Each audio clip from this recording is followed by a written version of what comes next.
Assalamualaikum warahmatullahi wabarakatuh. Perkenalkan, nama saya Cynthia Novelisa, NIM 2020112160.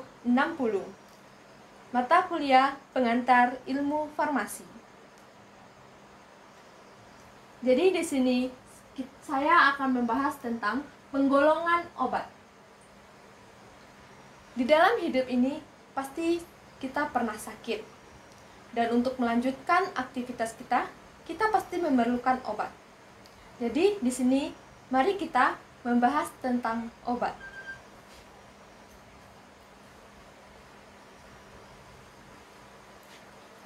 Obat. Jadi di sini kita akan membahas terlebih dahulu tentang pengertian dari obat.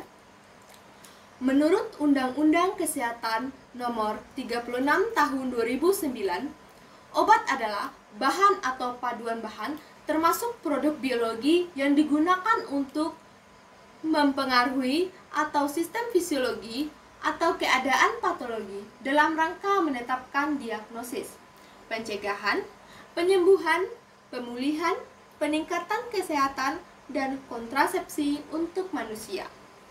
Dan selanjutnya kita itu akan membahas tentang fungsi obat. Yang pertama ada komoditas perdagangan, kedua sosial penanganan dan pencegahan berbagai penyakit, tindakan terapi atau farmakoterapi yang ketiga.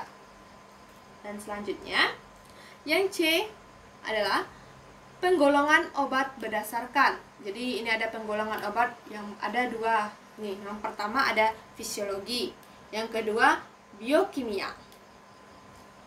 Kedua penggolongan di atas terjadi di dalam tubuh. Bentuk persediaan obat, sumber obat, undang-undang, cara kerja obat, cara penggunaan obat, dan kandungan obat. Selanjutnya, kita membahas jenis-jenis penggolongan obat. Apa itu penggolongan obat? Apa itu penggolongan obat? Ya, penggolongan obat adalah penggolongan untuk meningkatkan keamanan serta pengamanan distribusi yang terdiri dari obat bebas terbatas, obat wajib, apotek, obat keras, psikotropika, dan narkotika. Ini menurut Peraturan Menteri Kesehatan Republik Indonesia Nomor 917 Garing Menteri Kesehatan Garing per Garing 10 Garing 1993 dan kini telah diperbaiki dalam Peraturan Menteri Kesehatan Republik Indonesia Nomor 949 Garing Menteri Kesehatan Garing per Garing 10 Garing 2000. Dan ini poin yang akan kita bahas. Yang pertama ada obat bebas. Jadi, definisi dari obat bebas itu adalah obat yang dapat dijual bebas kepada umum tanpa resep dokter, tidak termasuk dalam daftar narkotika, psikotropika, dan obat keras. Obat bebas terbatas dan sudah terdaftar di Departemen Kesehatan Republik Indonesia. Jadi, definisi di atas ini tercantum dalam Perda tingkat 2 Tangerang, yaitu pada nomor 12 1994 tentang izin perdagangan enceran obat. Selanjutnya, cara mendapatkan obat bebas. Ini ada cara mendapatkan obat bebas. Yang pertama, obat bebas itu bisa kita dapatkan di toko, warung, atau swalayan. Ada bisa kita dapatkan di counter obat, dan bisa kita dapatkan di apotek. Dan ini sering juga dikenal dengan obat OTC atau over the counter. Umumnya digunakan untuk mengobati penyakit ringan non-spesifik, misalnya A. Analgesik atau painkiller, obat gosok. B. Obat luka luar. C. D. Obat penurun panas atau antipiretik. E. Antasida, dan lain sebagainya. Selanjutnya, contoh obat bebas. Ini ada contoh obat bebas. Yang pertama ada paracetamol tablet, vitamin B kompleks, Oralit, dan antasida. Nah, ini ada gambar dari obat paracetamol, vitamin B, ada antasida, ada Oralit. Ini contoh dari obatnya. Yang kedua, apa sih penanda obat bebas? Nih, menurut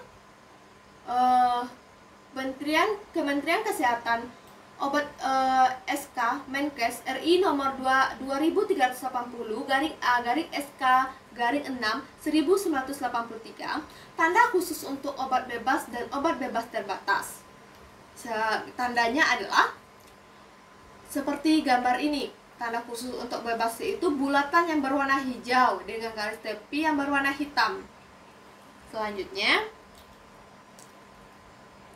nomor 2, kita membahas tentang obat bebas terbatas. Keputusan Menteri Kesehatan Republik Indonesia, obat keras yang dapat diserahkan kepada pemakainya tanpa resep dokter dikenal sebagai LOTC, Limited Over the Counter, ditetapkan sebagai daftar obat W atau peringatan. Ini definisinya, definisi dari obat bebas terbatas. Persyaratan penyerahan obat keras tanpa resep dokter. Jadi ada persyaratan penyerahan obat keras ini tanpa resep dokter. Yang poin yang pertama ada obat tersebut hanya boleh dijual dalam bungkusan asli dari pabriknya atau pembuatnya. Poin yang kedua, pada penyerahannya oleh pembuat atau penjual harus mencantumkan tanda peringatan. Jadi harus dicantumkan tanda peringatannya. Obat keras dapat kita peroleh pertama bisa di toko obat, bisa di apotek. Yang termasuk golongan obat bebas terbatas. Yang pertama, obat penghilang. Ada obat penghilang rasa nyeri, obat antiseptik, vitamin, mineral, obat pilek, penurun panas pada saat demam, dan analgesik. Ini adalah yang termasuk golongan obat keras. Contoh obat bebas terbatas. Ini adalah contohnya.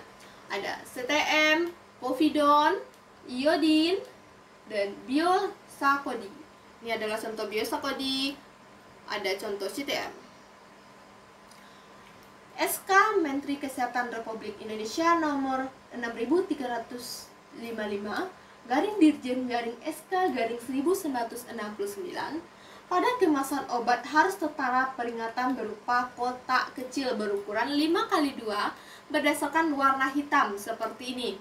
P nomor 1 sampai P nomor 6 sama-sama memberitahukan awas obat keras. Dan ada perbedaannya.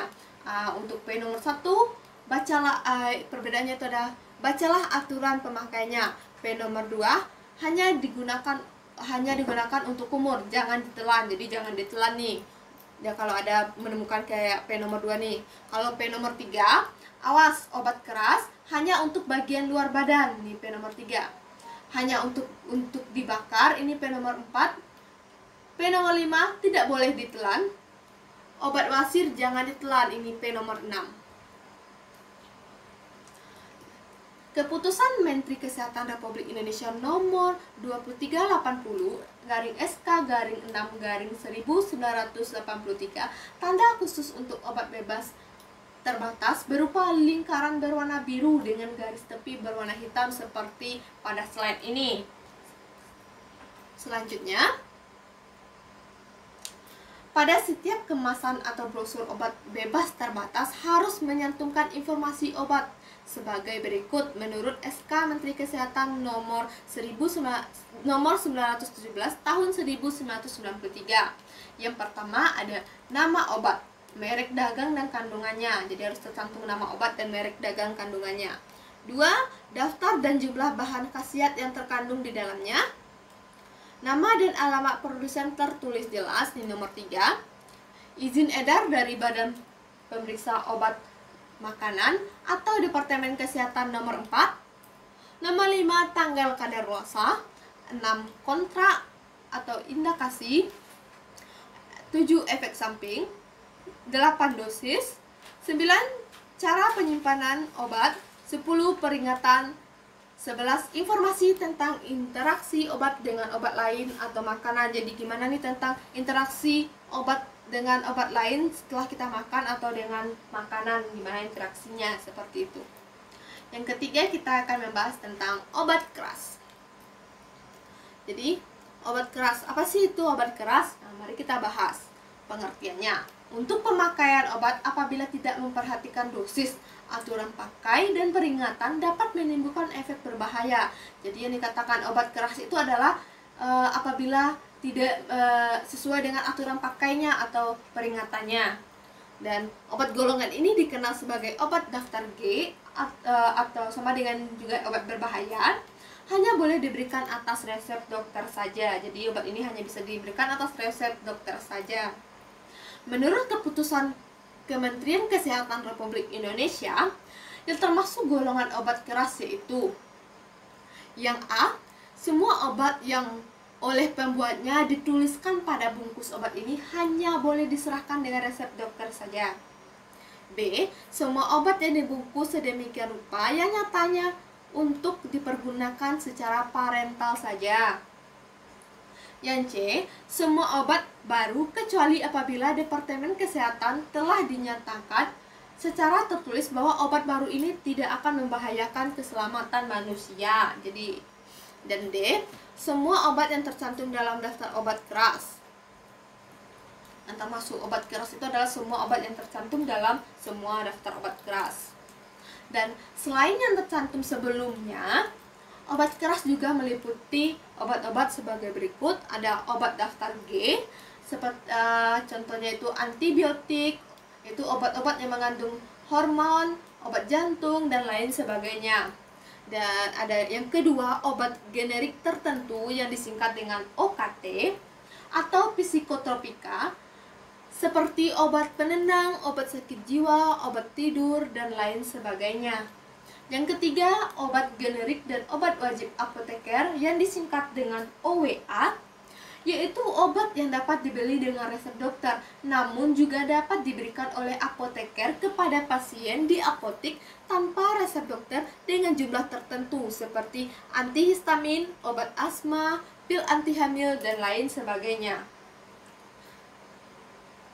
Selanjutnya, contoh-contoh obat keras.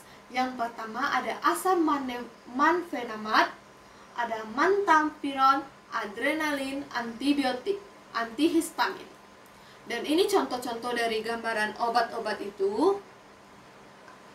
Ada asam manfenamat, ada antalgin, dan biotikol.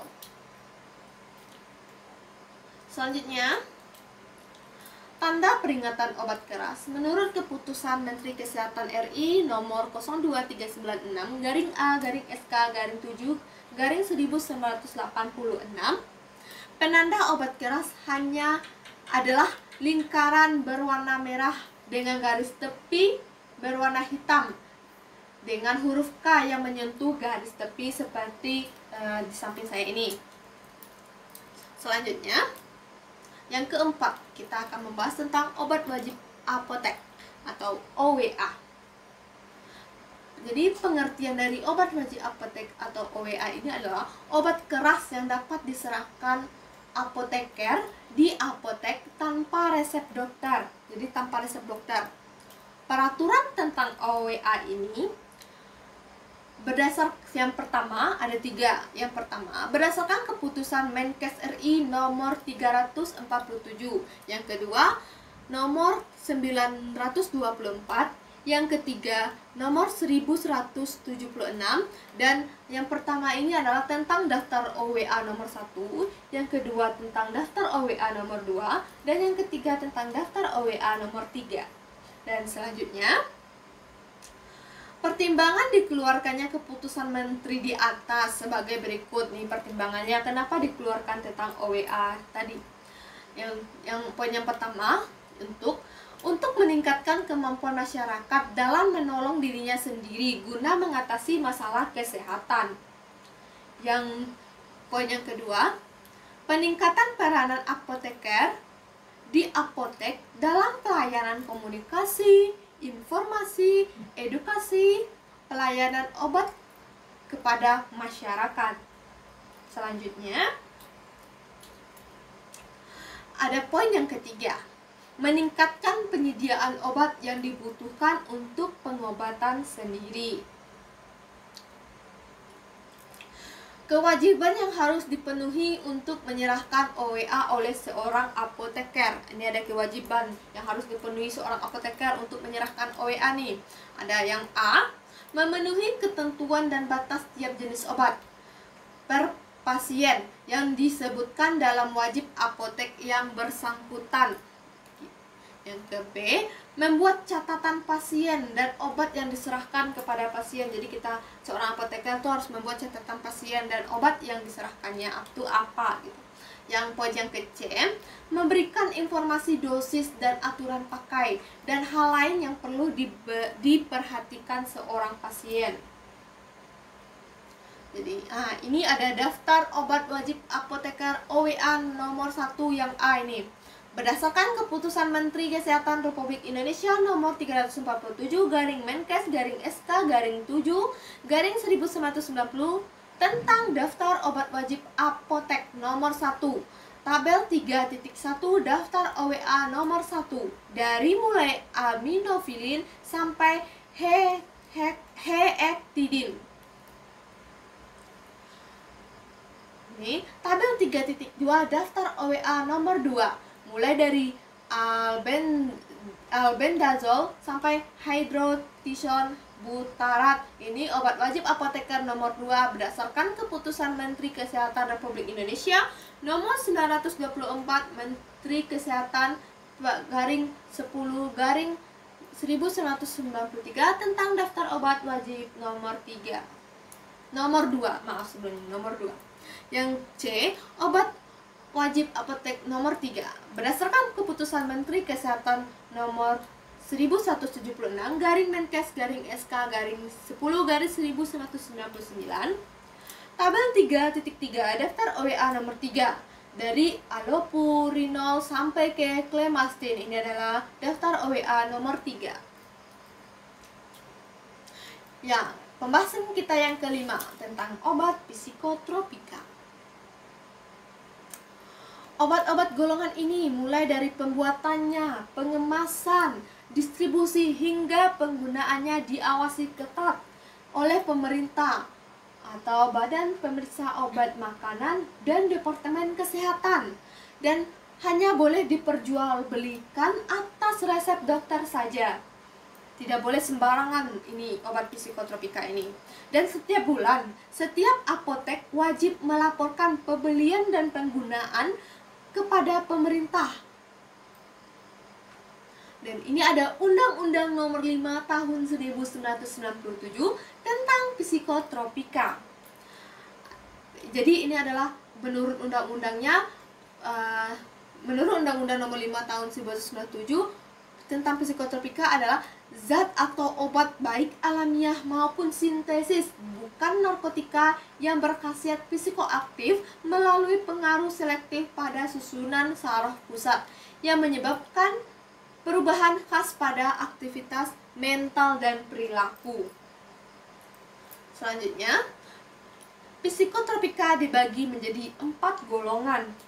Golongan yang pertama ada meskalina, MDMP atau kita sering kenal itu ekstasi, dan ada LSD, ada ST, dan golongan yang kedua ada amfetamin, metafetamin atau kita sering kenal sabu, fensiklidin, Ritalin, dan golongan yang ketiga ada pentobarbital, amobarbital, flunitrazepam, pentazosin. Yang golongan yang keempat ada aparazolam, diazepam, clobazam, fenobarbital, lorazepam. Selanjutnya, penanda obat psikotropika. Ini adalah penanda obat psikotropika dengan lingkaran berwarna merah dengan ada huruf K yang garis tepinya berwarna hitam. Selanjutnya, ini contoh obat psikotropika, ada nitrazepam, ada alprazolam, ada fenobarbital, dan ini sabu. Selanjutnya, yang keenam, obat golongan narkotika. Kita akan membahas tentang obat-obat golongan narkotika. Nah, ada definisi nih. Obat yang tergolong narkotika menurut Undang-Undang Nomor 35 Tahun 2009 terdiri dari zat atau obat yang berasal dari tanaman atau bukan tanaman, baik sintesis atau semi-sintesis yang menyebabkan. Yang A, fungsi anestesia, penurunan atau perubahan tingkat kesadaran, jadi menuruni tingkat kesadaran kita kalau menggunakan narkotika. Yang ke B, sedatif, hilangnya rasa atau menghilangkan rasa nyeri. Yang E, euforia atau rangsangan semangat. Jadi kalau kita menggunakan narkotika ada euforia gitu, rangsangan yang semangat. Yang D, halusinasi atau timbulnya khayalan-khayalan. E, menimbulkan efek ketergantungan bagi penggunanya. Ini hati-hati nih, akan menimbulkan efek ketergantungan bagi penggunanya. Selanjutnya, obat golongan narkoba juga diawasi ketat oleh Badan Pemeriksa Obat Makanan dan Departemen Kesehatan. Ini adalah contoh narkotika golongan pertama, ada heroin, kokain, ganja atau marijuana. Golongan yang kedua ada morfin, betadine, martadon. Golongan yang ketiga ada kodein. Dan ini adalah contoh narkotika, ada ganja, ada sabu, ekstasi, dan banyak ini. Selanjutnya, ini adalah contoh obat-obat yang dijual, obat-obat di apotek nih. Ada Ritalin, ada kodein. Penanda narkotika. Ini ada penanda obat narkotika adalah palang merah seperti pada layar kita ini. Ini adalah penanda dari obat narkotika. Jadi sekianlah hasil presentasi saya kali ini. Dan jika ingin lebih mengenal tentang farmasi, silakan bergabung dengan Fakultas Farmasi di Upertis. Jika Ananda semua dan saudara-saudara semua ingin lebih tahu tentang farmasi, ingin lebih mengenal jauh tentang farmasi, mari bergabung di Fakultas Farmasi di Upertis. Sekian dari saya. Kalau ada kata-kata saya yang kurang berkenan, mohon maaf. Wabillahi taufiq wal hidayah. Assalamualaikum warahmatullahi wabarakatuh.